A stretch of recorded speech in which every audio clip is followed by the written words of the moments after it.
அனைத்து தமிழ் உள்ளங்களுக்கும் வணக்கம்.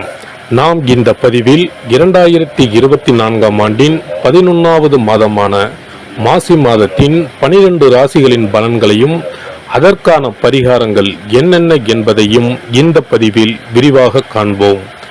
எல்லோர் வாழ்விலும் பலமும் நலமும் செல்வ செழிப்பும் பெற எல்லாம் வல்ல இறைவனை வேண்டுகிறேன். வாழ்க வளமுடன். நிகழும் ஸ்ரீ மங்களகரமான தமிழ் வருடம் சோபகிருது 2024 ஆண்டு மாசி மாதம் 13/2/2024 செவ்வாய்க்கிழமை அன்று வளர்பிறை சதுர்த்தி திதியில் புத்திரட்டாதி நட்சத்திரத்தில் அமிர்த யோகம் சதுர்த்தி விரதம் கூடிய நன்னாளில் இந்த மகத்தான மாசி மாதம் பிறக்கின்றது. மாத தொடக்கத்தில் மாசி மாத கிரக நிலைகளை ஆராய்ந்து பார்க்கும் போது மேச ராசியில் குரு பகவானும், கன்னி ராசியில் கேது பகவானும், மகர ராசியில் செவ்வாய், புதன் மற்றும் சுக்கிர பகவானும் சஞ்சரிக்கின்றனர். கும்ப ராசியில் சனி பகவானுடன் சேர்ந்து சூரிய பகவானும் சஞ்சரிக்கின்றனர். மீன ராசியில் ராகு பகவான் சஞ்சரிக்கின்றார். தமிழ் மாதங்களில் 11வது மாதமான மாசி மாதம் இது வழிபாட்டிற்கு உரிய மாதமாகும். சூரியன் கும்பராசியில் பயணம் செய்வதால் இந்த மாதத்தினை கும்ப மாதம் என்றும் அழைப்பார்கள். சூரிய பகவான் பிப்ரவரி 13 அன்று மகர ராசியில் இருந்து கும்பராசிக்கு பேச்சியாகின்றார். மாசி மகம் வருடத்திற்கு ஒரு முறை வீதம் மட்டுமே வரும். அதாவது மாசி தமிழ் மாதத்தில் மகம் நட்சத்திரத்தில் எப்போது பௌர்ணமி வருகிறதோ அன்றைய தினம் மாசி மகம் ஆகும். 12 வருடங்களுக்கு ஒரு முறை வருகின்றதை மகா மாசி மகம் தினம் என்று அழைக்கிறோம். இது கும்பகோணம் கும்பேஸ்வரர் கோவிலில் வெகு விமர்சையாக நடைபெறும். அதேபோல் திருக்கோஷ்டியூர் பெருமாள் கோவிலிலும் இந்த திருவிழாக்கள் வருடத்தில் ஒரு முறை வருகிற மாசி மகத்தில் நடைபெறும். இந்த நாள் எதற்காக நாம் கொண்டாடுகிறோம் என்றால், நமது பாவங்களை போக்கவும், பித்ருக்களை வேண்டுவதற்கும், தோஷங்களை போக்கவும் மற்றும் மகப்பேறு கிடைக்கவும் நாம் கொண்டாடுகின்றோம். அனைத்து வருடங்களிலும் ஒரே மாதிரி தேதிகள் வராது. வருடா வருடம் தேதிகள் மாறும். கங்கை, காவிரி போன்ற நதிக்கரைகளில் புனித நீராடி நாம் முன்பின் செய்த பாவங்களை போக்கலாம். அதே சமயத்தில் புனித ஸ்தலங்களுக்கு இந்த நாளில் நாம் செல்வதன் மூலம் இறைவன் அருள் பெறலாம். இந்த நாளில் நாம் அருள்மிகு சிவபெருமான், முருகப்பெருமான், அம்பிகை மற்றும் பித்ருக்களை வணங்கி அருள் பெறலாம். நதிக்கரைகள், கடல்கள், குளங்களுக்கு செல்ல முடியாதவர்கள் உங்கள் வீட்டில் உள்ள தண்ணீரை புனித நீரென நினைத்துக் கொண்டு நீராடலாம். ஆங்கில மாதம் மார்ச் 5 இரவு 9:30 மணிக்கு ஆரம்பித்து மார்ச் 7 விடியற்காலை 12:05 மாசி மகம் முடிவடைகிறது. மகர ராசி அன்பர்களுக்கு உத்திராடம் 2, 3, 4 பாதம், திருவோணம், அவிட்டம் 1, 2 பாதம் நட்சத்திரங்களில் பிறந்தவர்களுக்கு சந்தித்து வருகின்ற துயரங்கள் ஒரு பக்கம் தனியாக நின்று கொண்டிருந்தாலும், மனதிற்கு பிடித்தமான விசேஷ அனுகூல சம்பவங்களும் மேன்மைகளும் எதிர்பாராத உயர்வுகளும் உங்களை நெருங்கிக் கொண்டுதான் இருக்கிறது. இதனை வைத்து ராசிக்கு இந்த மாதம் முழுவதும் ஏகப்பட்ட திருப்பு முனைகள் ஏற்படும். ராசிக்கு கெட்டவரான செவ்வாய் ராசிக்குள் உச்சமாக நிற்கிறது. ராசிநாதன் சனி பகவான் 7.5 சனியில் 3/4 பாகத்தை முடித்துவிட்டு பாத சனியாக 2ஆம் இடத்தில் அமர்ந்திருக்கிறார். ராகு கிரகம் வெற்றி ஸ்தானத்தில் அமர்ந்திருக்கிறார். மாதம் முழுவதும் 8க்குடைய சூரியன் சனி பகவானுடன் இணைந்து 2இல் அமர்ந்திருப்பதால் பொருளாதார வளர்ச்சி காத்திருக்கிறது. தர்ம கருமாதிபதி யோகமும் இந்த மாதம் உண்டாகி இருப்பதால் எதிலும் நினைத்ததை தாண்டிய வளர்ச்சி கண்டிப்பாக உண்டு. இந்த மாதம் தொடங்கி 13 தினம் முடிவதற்குள் சாத்தியமில்லாத விஷயங்கள் கூட சகாய மேன்மையை உண்டாக்கும். மாதம் முழுவதும் 9இல் அமர்ந்திருக்கிற கேது கிரகத்தால் பலவித நன்மைகளும் அபரிமித பணப்புழக்கமும் காரிய வெற்றியும் ஈடுபடுகின்ற காரியங்களில் இனிமையும் அதனால் பொருள் வரவுகளும் காத்திருக்கிறது.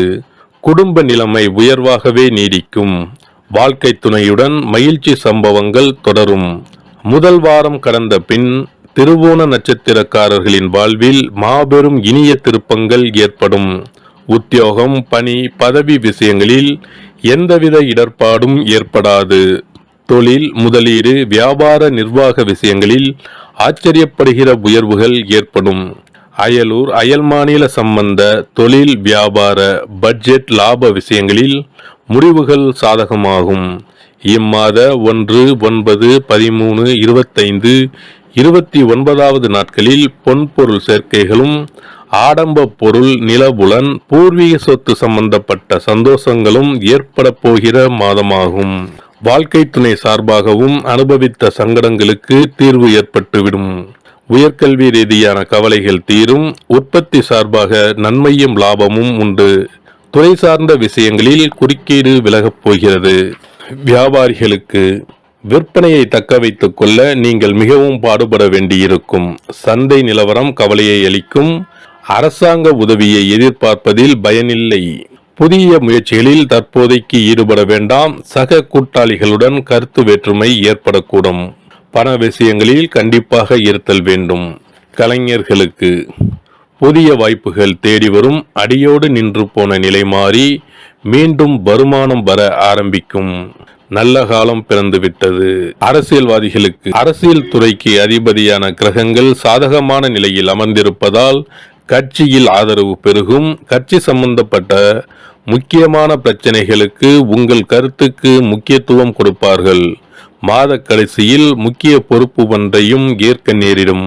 மாணவர்களுக்கு பாடங்களில் மனம் ஆர்வத்துடன் ஈடுபடும். நினைவாற்றல் கூடும். தேர்வுகளில் நல்ல மதிப்பெண்களை பெறுவதற்கு புதனின் நிலை உதவிகரமாக அமைந்துள்ளது. வெளிநாடு சென்று உயர்கல்வி பெற வேண்டும் என்ற விருப்பம் இருப்பின் தற்காலிகமாக அதனை ஒத்தி போடுவது நல்லது. விவசாயிகளுக்கு உழைப்பிற்கேற்ற விளைச்சலும் வருமானமும் கிடைக்கும். தேவைக்கு அதிகமாக மழை பெய்வதால் கால்நடைகளின் பராமரிப்பில் பணம் விரயமாகும். சில தருணங்களில் கடன் வாங்கி சமாளிக்க வேண்டி வரும்.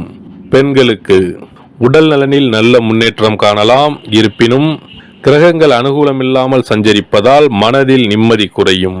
அடிக்கடி கணவருடன் கருத்து வேற்றுமை ஏற்பட வாய்ப்புள்ளது. பரிகாரம்: இம்மாதம் தொடர்ந்து ஸ்ரீ நடராஜர் தரிசனம் செய்யவும். செவ்வாய்க்கிழமைகளில் ஸ்ரீ நரசிம்மரை வழிபட்டு கொண்டிருக்கவும். சிறப்பு பரிகாரங்கள்: வருமானத்தை பெருக்குவதற்கு வருமானம் வந்ததும் அல்லது சம்பளம் வாங்கியதும் அந்த தொகையில் 1% தொகையை தனியாக எடுத்து வைத்து விடுங்கள். அந்த பணத்தில் பாலால் செய்த இனிப்பு வகைகள், வாயில் போட்டாலே தித்திப்புடன் எளிதில் கரைந்து வாயிற்குள் போய்விடக்கூடிய இனிப்பு வகைகளை வாங்கி ஆதரவற்றோர், சாலையோர பணியாளர்கள், தூய்மை பணி செய்வோர், ஆதரவற்ற நிலையில் வறுமையில் வாடும் குழந்தைகள் மற்றும் தொழிலாளர்களுக்கு கொடுங்கள். மகிழ்ச்சியுடன் உங்கள் கைகளால் இனிப்புகளை கொடுங்கள். இப்படி செய்வதால் சனி சுக்கிர யோகம் உண்டாகும். இதனால் வருமானம் பெருகுவதுடன் கையில் பணம் சேர்ந்து கொண்டே இருக்கும். வருமானத்திற்கு தடையோ பஞ்சமோ வராது. ஏதாவது ஒரு வகையில் பணம் வந்து கொண்டே இருக்கும். இது தவிர மாத சம்பளம் வாங்கியதும் அல்லது கைக்கு வருமானம் வரும்போது ஒவ்வொரு மாதமும் முதல் செலவாக வீட்டிற்கு கல்லுப்பு, ஊறுகாய் போன்றவற்றை வாங்கி வைக்கவும். கல்லுப்பு, ஊறுகாய் போன்றவை மகாலட்சுமிக்கு மிகவும் விருப்பமான ஒன்று. இந்த பொருட்கள் வீட்டில் இருந்தால் மகாலட்சுமியின் அருள் வீட்டில் இருந்து கொண்டே இருக்கும். எந்த காரணத்திற்காகவும் இந்த பொருட்களை தானமாகவோ கடனாகவோ கொடுக்க கூடாது. தினமும் வீட்டை சுத்தம் செய்து அதிகாலையில் நீராடி வீட்டில் உள்ள மகாலட்சுமியின் படத்திற்கு முன் அமர்ந்து ஓம் யம் ஓம் அங் சிவாய நம, சவ்வும் நம சிவாய நம, ஸ்ரீயும் நம சிவாய நம, அங் உங் வங் சிவாய நம என்ற மந்திரத்தை சொல்ல வேண்டும். இந்த மந்திரத்தை தினமும் சொல்லி வந்தால் பணம் வீணாக விரயமாகாமல் பணம் சேர்ந்து கொண்டே இருக்கும். வாழ்க வளமுடன். இந்த வீடியோ உங்களுக்கு பிடிச்சிருந்தா லைக் பண்ணுங்க, ஷேர் பண்ணுங்க அண்ட் சப்ஸ்கிரைப் பண்ணுங்க. பக்கத்துல இருக்க பெல் ஐகானை கிளிக் பண்ணுங்க. நன்றி, வணக்கம், வாழ்க வளமுடன்.